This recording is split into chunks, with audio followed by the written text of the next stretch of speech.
नमस्कार। हिंदी की special batch में आपका स्वागत है। आज हम पढ़ेंगे संज्ञा के बारे में, विकारी शब्द संज्ञा के बारे में। पिछले वीडियो में हमने आपको अविकारी और विकारी इन सब चीजों पे बात किया, इन सब टॉपिक पे बात किया है। आज हम विकारी शब्द के जो 4 अंग हैं, संज्ञा, सर्वनाम, विशेषण, तो उसमें पहला हमारा टॉपिक है संज्ञा। तो आज हम संज्ञा पे बात करेंगे। तो चलिए शुरू करते हैं आज का टॉपिक अपना। संज्ञा क्या है? किसी व्यक्ति, वस्तु, स्थान, जीव, पदार्थ, गुण, भाव या अवस्था के नाम को संज्ञा कहते हैं। पहले हम जान लेते हैं संज्ञा क्या है। तो किसी वस्तु, व्यक्ति, स्थान, जीव, पदार्थ, गुण, भाव या अवस्था के नाम को ही हम संज्ञा कहते हैं। संज्ञा की परिभाषा क्या है? तो जिन शब्द से किसी व्यक्ति, वस्तु, स्थान, जीव, पदार्थ, गुण, भाव या अवस्था का बोध हो उसे संज्ञा कहते हैं। जैसे ये है व्यक्ति, व्यक्ति बनाया है, जैसे राम, सीता, महात्मा गांधी, व्यक्ति का नाम हो गया। वस्तु में वस्तु, किताब, मेज, कुर्सी, पेन, ये वस्तु हो गया। स्थान में हो गया दिल्ली, वाराणसी, भारत, काशी। जीव में हो गया शेर, गाय, कुत्ता, पक्षी। पदार्थ में हो गया दूध, पानी, सोना, चांदी। गुण में हो गया ईमानदारी, सुंदरता, साहस, नेकी। और भाव में हो गया प्रेम, क्रोध, खुशी, बचपन, बुढ़ापा। ये चीजें जहाँ पे, ये सारे गुण जहाँ पे मिलते हैं, व्यक्ति, वस्तु, स्थान, जीव, पदार्थ, गुण, अवस्था, उसको ही हम संज्ञा कहते हैं। अब देखते हैं संज्ञा के लक्षण। अब संज्ञा के लक्षण क्या होते हैं, इस पे देखते हैं। संज्ञा किसी नाम का बोध कराती है। पहला तो क्या है, संज्ञा जो है वह किसी नाम का बोध कराती है। अगर हम किसी का नाम लेकर के बुलाते हैं तो वहां ये लगता है कि यहाँ पे संज्ञा का प्रयोग हुआ है। दूसरा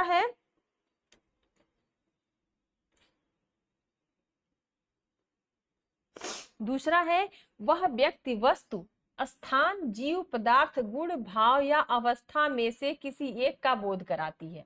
संज्ञा का दूसरा क्या है, वह व्यक्ति, वस्तु, स्थान, जीव, पदार्थ, गुण, भाव और अवस्था में से किसी एक का बोध कराती है। वहां पे संज्ञा के लक्षण दिखते हैं। अब तीसरा क्या लक्षण होता है, वाक्य में प्रायः कर्ता, कर्म, संबोधन आदि के रूप में प्रयुक्त होता है। वाक्य में प्रायः कर्ता, कर्म, संबोधन आदि के रूप में प्रयुक्त होता है, तो वहां पे संज्ञा होता है। चौथा, इसके रूप लिंग, वचन, कारक आदि के अनुसार बदलते हैं, इसलिए यह विकारी होता है। अब इसका जो रूप होता है वह बदलता है। कैसे बदलता है? लिंग, कभी होता है राम खाना खाया, कभी सीता खाना खाई, तो यहाँ पे लिंग परिवर्तन हुआ। वचन, कारक, ये सारी चीजें जो वह करता है, वह करती है, ये सारी जब चीजें मिलती हैं, बदलते हैं रूप, तो वहां पे विकारी शब्द होता है, क्योंकि विकारी शब्द जो है वह रूप बदलता है। तो संज्ञा के जो है ये 4 लक्षण है। अब देखते हैं हम संज्ञा के भेद क्या है। तो संज्ञा के भेद संक्षेप में है। पहला व्यक्तिवाचक संज्ञा। व्यक्तिवाचक संज्ञा में क्या है, किसी एक विशेष व्यक्ति, स्थान, वस्तु का बोध, जैसे राम, गंगा, हिमालय। जहां किसी एक व्यक्ति विशेष, वस्तु, स्थान का बोध हो वहां पे क्या होता है, व्यक्तिवाचक संज्ञा होती है। दूसरा है जातिवाचक संज्ञा। जातिवाचक में पूरी जाति या वर्ग का बोध हो, जिसमें जातिवाचक संज्ञा में पूरी जाति और कार्य का बोध, पूरी जाति या वर्ग का बोध होता है, वहां पे होता है जातिवाचक। जैसे लड़का, नदी, पुस्तक। अब लड़का एक जाति है, नदी एक जलाशय है, नदी है, वो भी एक जाति का बोध करे, एक वर्ग का बोध करे। पुस्तक है, वो भी एक वर्ग का बोध करा रहा है, वहां पे हो गया जातिवाचक संज्ञा। तीसरा है भाववाचक। भाववाचक संज्ञा में क्या है, गुण, भावना, अवस्था या कार्य का बोध, जैसे प्रेम, ईमानदारी, बचपन। ये हमारे क्या है, गुण हैं। प्रेम हमारा गुण है, ईमानदारी हमारी गुण भावना है, गुण है, बचपन हमारी अवस्था है। ठीक है, तो यहाँ इस तरह के शब्द आए तो वहां पे होता है हमारा भाववाचक संज्ञा। चौथा है द्रव्यवाचक संज्ञा। द्रव्यवाचक संज्ञा में क्या है? पदार्थ या द्रव्य का बोध। जहां पे पदार्थ या द्रव्य का बोध कराए तो वहां पे हमारा द्रव्यवाचक संज्ञा होगा। जैसे पानी, सोना, दूध। यहाँ पे पानी द्रव्य है, सोना एक धातु है, मतलब द्रव्य, उसको भी हम महंगी चीजों में ही वो करते हैं, और एक दूध है, वो भी हमारा द्रव्य है। तो ये क्या है? हमारा द्रव्यवाचक संज्ञा। अब हम आते हैं समूहवाचक संज्ञा। समूहवाचक संज्ञा किसे कहते हैं? उसकी पहचान क्या है? तो समूह या झुंड का बोध। जहां पे समूह या झुंड का बोध हो वहां पे होता है समूहवाचक संज्ञा। जैसे सेना, भीड़, परिवार। अब सेना भी समूह को ही कहते हैं, भीड़ भी एक आदमी से भीड़ नहीं बनती है, और परिवार एक से परिवार नहीं बनता है। जहां पे यहाँ पे जब भी हम सेना का नाम लेते हैं हमें समूह का बोध हो रहा है, जहां भीड़ का नाम ले रहे हैं वहां पे समूह का बोध हो रहा है, और जहां पे परिवार का नाम ले रहे हैं वहां पे भी हमारे समूह का बोध हो रहा है। तो यहाँ पे क्या होगा? समूहवाचक संज्ञा। अब हमें समझ में आ गया कि संज्ञा के भेद कितने हैं। तो संज्ञा के 5 भेद हैं। संज्ञा के हमारे 5 भेद हैं। और लक्षण में क्या था हमारा? लक्षण भी हमारे, संज्ञा का अगर लक्षण पूछा जाए कि संज्ञा का लक्षण क्या है, कितने हैं, तो ये हमारे 4 हो गए। ठीक है। और संज्ञा के भेद जो है वो 5 हैं। अब हम आते हैं संज्ञा के उदाहरण वाक्यों में। अब हम संज्ञा का उदाहरण वाक्यों में कैसे देंगे, इस पे बात करते हैं। तो यहाँ पे देखिए, पहला है राम एक अच्छा लड़का है। ये क्या है? राम एक अच्छा लड़का है, वह है व्यक्तिवाचक। व्यक्तिवाचक हो गया। राम एक अच्छा लड़का है, एक व्यक्ति के बारे में बात हो रही है ना, तो यहाँ पे राम जो है एक व्यक्ति है। हाँ।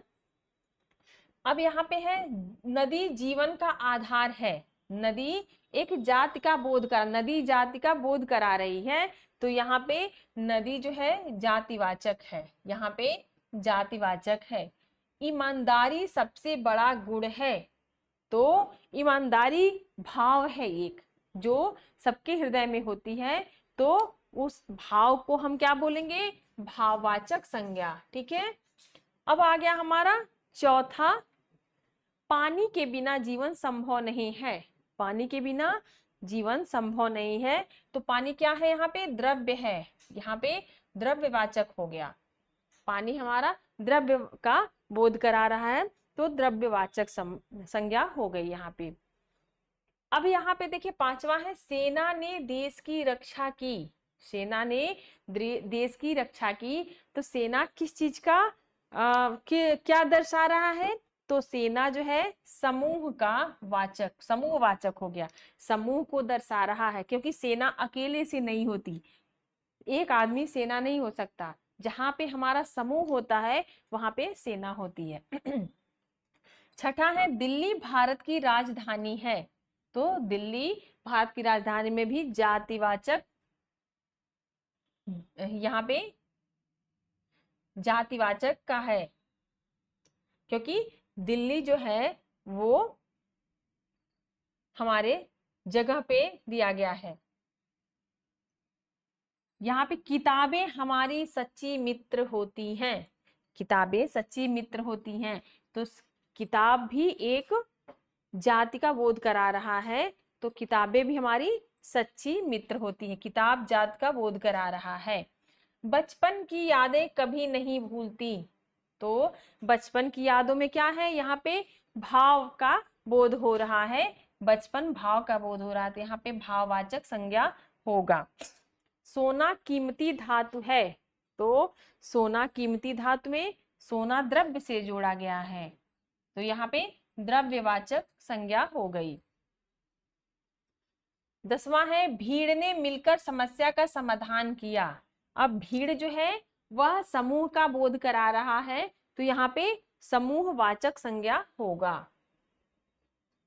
अब यहाँ हम समझ लिए हैं कि संज्ञा के लक्षण क्या है, संज्ञा के लक्षण और उसके भेद और उसके उदाहरण, है ना।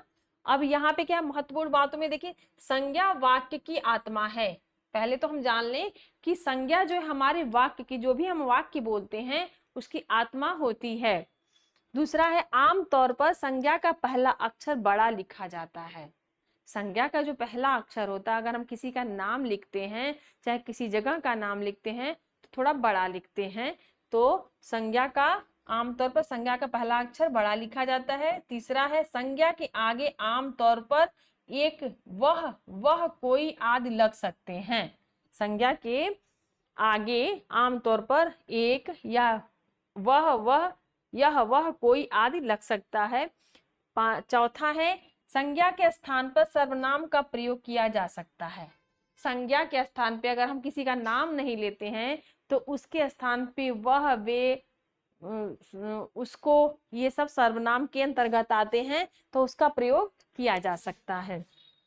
अब यहाँ देखिए हमारा आसान याद करने का ट्रिक में देखिए, व्यक्ति, जाति, भाव, द्रव्य और समूह, इन पांचों से बनती है संज्ञा रूप। अगर सिर्फ इतना ही हम याद कर ले कि व्यक्ति, जात, भाव, द्रव्य और समूह, इन पांचों से संज्ञा बनती है, तो हम अपना आसानी से आगे का रास्ता तय कर सकते हैं। हर संज्ञा विकारी होती, इसलिए इसके रूप बदलते हैं। संज्ञा, पहले ध्यान देना है कि हर संज्ञा जो है अपना रूप बदल सकती है, वो विकारी होती है, क्योंकि विकारी शब्द जो है वो अपने रूप, यहाँ पे हर संज्ञा विकारी होता है, इसके रूप बदलते हैं। तो जहाँ पे संज्ञा होगा वो रूप बदलेगा। जैसे लिंग के आधार पे, लड़का है तो लड़का पुल्लिंग में है और लड़की स्त्रीलिंग में होगी। लड़का पुल्लिंग में और लड़की स्त्रीलिंग में होगी। वचन के अनुसार बदलेगा, तो लड़का एक वचन, लड़के बहुवचन। अगर लड़का होगा तो वो एक वचन में आएगा, और अगर हम लड़के कहेंगे तो बहुवचन में आएगा। कारक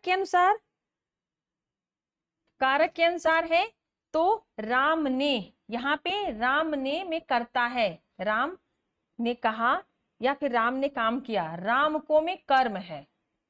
मतलब अगर हम राम को कह रहे हैं तो वो कर्म के अनुसार होगा, और राम ने में कर्ता के अनुसार हो रहा है। संबोधन के अनुसार, जैसे संबोधन में क्या है, हे राम, अगर हम हे राम कह रहे हैं तो इसमें क्या हो रहा है, हमारा संबोधन आ रहा है। अब अन्य उदाहरण के तौर पे देखिए तो भारत, स्थान, गाय, जीव, दूध, पदार्थ, और दयालुता, गुण, स्वतंत्रता, भाव, भीड़, समूह, ये सभी संज्ञाएं हैं। ये जो हमारे भारत, स्थान, गाय, जीव, दूध, पदार्थ, ये सब चीजें हैं, वह सब संज्ञा के ही रूप हैं। तो इसमें हमको अभी हम क्या पढ़े, संज्ञा के लक्षण, संज्ञा के भेद और संज्ञा के उदाहरण। अब आगे है हमारा संज्ञा के प्रकार। अभी तक हम संज्ञा के लक्षण, संज्ञा के भेद और संज्ञा के उदाहरण के बारे में जाने हैं। अब हम यहाँ पे देखते हैं कि संज्ञा के प्रकार कितने हैं। तो संज्ञा के कितने प्रकार हैं? संज्ञा के 5 प्रकार हैं। जिन शब्द से किसी व्यक्ति, वस्तु, स्थान, जीव, पदार्थ, गुण, भाव या अवस्था का बोध हो, उसे संज्ञा कहते हैं। तो यहाँ पे संज्ञा के जो कितने भाव हैं? ये 5 भाव हैं। पहला है व्यक्तिवाचक, दूसरा जातिवाचक, तीसरा भाववाचक, चौथा द्रव्यवाचक और 5वां समूहवाचक। ठीक है, तो पहले हम व्यक्तिवाचक संज्ञा के लिए, पहले हम व्यक्तिवाचक संज्ञा को देखते हैं। तो जिन संज्ञा से किसी एक विशेष व्यक्ति, स्थान, वस्तु या जीव का बोध हो, उसे व्यक्तिवाचक संज्ञा कहते हैं। जिस संज्ञा से किसी एक व्यक्ति विशेष, है ना, वस्तु या जीव का बोध हो, उसे व्यक्तिवाचक संज्ञा कहते हैं। उदाहरण में व्यक्ति राम, सीता, महात्मा गांधी, है ना। स्थान दिल्ली, वाराणसी, हिमालय। वस्तु में गंगा, ताजमहल। देश में भारत, जापान। ये क्या है? हमारे एक व्यक्ति का, एक विशेष व्यक्ति का, एक विशेष स्थान का और एक विशेष वस्तु का बोध करा रहा है। तो ये क्या हो गया? व्यक्तिवाचक हो गया, है ना। यहाँ पे क्या है, पहचान। इन शब्दों का पहला अक्षर प्रायः बड़ा लिखा जाता है। इन शब्दों का पहला अक्षर प्रायः बड़ा लिखा जाता है। व्यक्तिवाचक में पहला अक्षर बड़ा लिखा जाता है। दूसरा क्या है, जातिवाचक संज्ञा। जिन संज्ञा से किसी जाति या वर्ग के सभी व्यक्तियों, वस्तुओं या स्थानों का बोध हो, उसे जातिवाचक संज्ञा कहते हैं।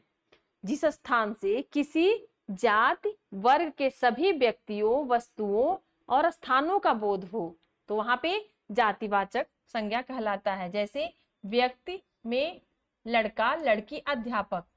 यहाँ पे किसी जात का बोध हो रहा है। लड़का एक जात है, लड़की एक जात है, अध्यापक एक जात है।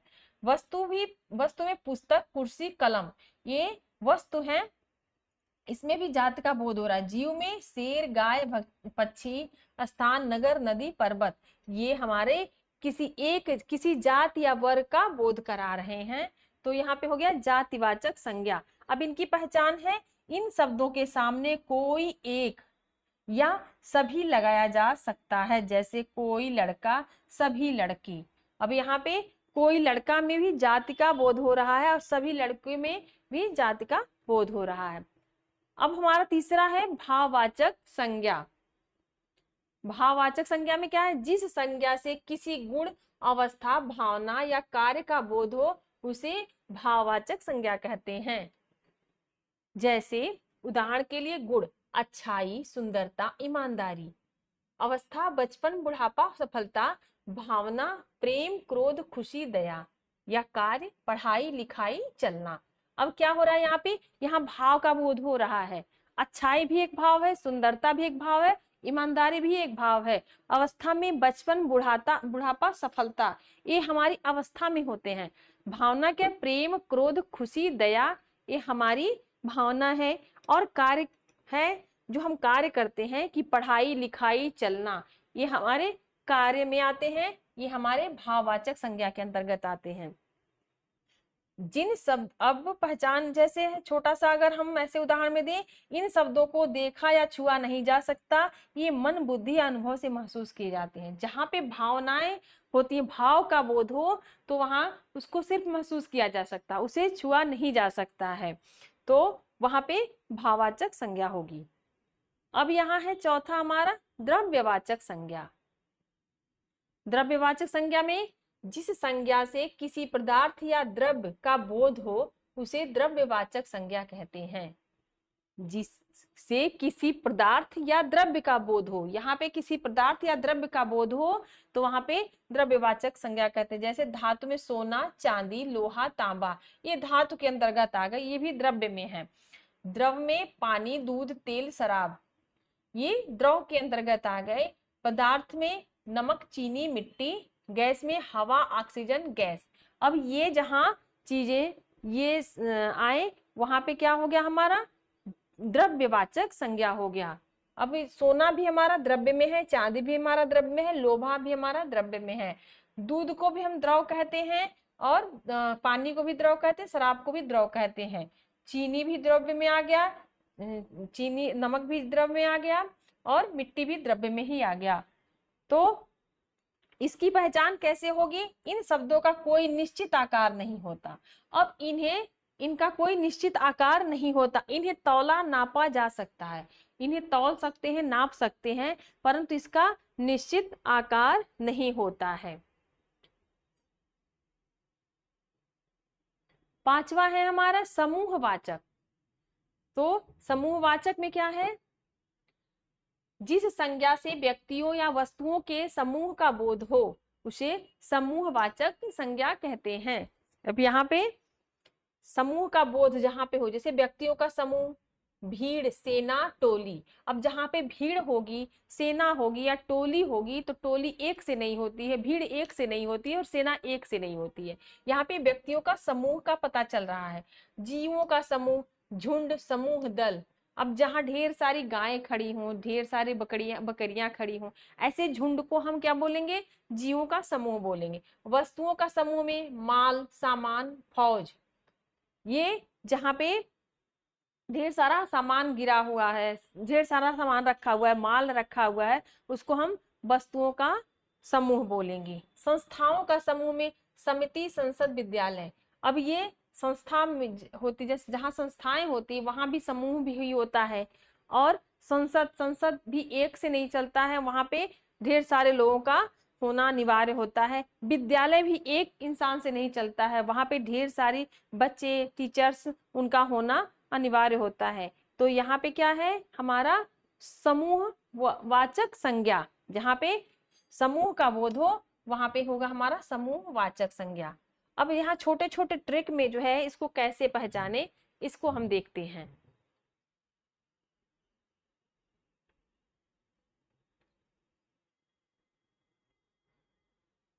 तो पहला है एक शब्द अनेक अर्थ। जो है कुछ शब्द अलग अलग परिस्थितियों में अलग अर्थ देते हैं, जैसे कलम लिखने की वस्तु, कलम हस्ताक्षर करना। तो ये जैसे हैं अलग अलग अर्थ देते हैं, कलम लिखने की वस्तु है और कलम हस्ताक्षर करना भी है। अब यहाँ है व्यक्तिवाचक बनाम जातिवाचक। व्यक्तिवाचक संज्ञा के स्थान पर यदि उसकी जाति या वर्ग का बोध करने वाला शब्द रख दिया जाए तो वह जातिवाचक बन जाती है। जैसे राम व्यक्तिवाचक, लड़का जातिवाचक और गंगा व्यक्तिवाचक, नदी जातिवाचक। तो यहाँ पे क्या है व्यक्तिवाचक बनाम जातिवाचक होगा। ऐसे कैसे उसकी पहचान हम कर लेंगे, जैसे दिया है कि अगर संज्ञा के स्थान पे उसकी जाति या वर्ग का बोध करा दिया जाए तो जो शब्द बनता है उसको जातिवाचक बन जाता है। अब भाववाचक की रचना, भाववाचक की रचना के संज्ञा से मित्र, मित्रता, बालक, बालपन। ख विशेषण से अच्छा, अच्छाई, मीठा, मिठास। क्रिया से पढ़ना, पढ़ाई, लिखना, लिखाई। अब यहाँ क्या है संज्ञा से क्या है मित्र जो है एक संज्ञा का है। अब वहां से जो संज्ञा की भाव का रचना हो रहा है मित्रता, ये भाव का बोध करा रहा है। बालक जो है एक संज्ञा है और बालपन जो है एक भाव का बोध करा रहा है। विशेषण से जैसे अच्छा है, ठीक है, अच्छा एक उसकी विशेषता है, लेकिन अच्छाई जो है उसका भाव है। मीठा जो है वो विशेषता है किसी मिठाई की, लेकिन मिठास भाव का बोध करा रहा है। इसी प्रकार क्रिया में पढ़ना, पढ़ना एक कार्य है और पढ़ाई क्रिया हो रही है। लिखना एक कार्य है और लिखाई यहाँ पे क्रिया हो रही है। अब यहाँ पे देखिए द्रव्यवाचक संज्ञा प्रायः एक वचन में होती है। यहाँ पे द्रव्यवाचक संज्ञा प्रायः एक वचन में होती है, जैसे दूध, पानी, दूध, सोना। इनका बहुवचन इन्हें सामान्यतः नहीं बनता है, यहाँ इनका सामान्यतः नहीं बन पाता है। अब ये पांचवा है समूह संज्ञा प्रायः एक वचन में होती है। समूह वाचक संज्ञा प्रायः एक वचन में होती है, जैसे सेना, भीड़, समिति, कक्षा, परंतु इनके सदस्य बहुवचन में होते हैं। अब इनको एक वचन में ही हो सकता है, इसको बहुवचन में सेना नहीं बता, इनका जो समूह होगा ये बहुवचन में होगा, ये अकेले नहीं हो सकता है। ये में बहुत सारे से सेना में बहुत सारे लोग होंगे तभी समूहवाचक बनेगा। भीड़ में बहुत सारे लोग होंगे, समिति या कक्षा में जब बहुत सारे लोग होंगे तभी समूह का बोध हो सकेगा। संज्ञा भाव की आत्मा है, क्योंकि यह हर नाम, हर रूप और हर विचार से वो पहचान लेती है। तो यहाँ पे आज हम इसमें क्या पढ़े हैं, तो संज्ञा 5 प्रकार की होती है, संज्ञा के बारे में हमने जाना। आगे है यहाँ पे हम संज्ञा का अच्छे से हम विश्लेषण कर लिए, क्या संज्ञा के भेद क्या है, संज्ञा की उत्पत्ति कहाँ, संज्ञा के उदाहरण कैसे हैं, इसके बारे में हम पूरा आपको आज के वीडियो में समझा दिए हैं। फिर मिलते हैं एक नए वीडियो के साथ, तब तक के लिए नमस्कार।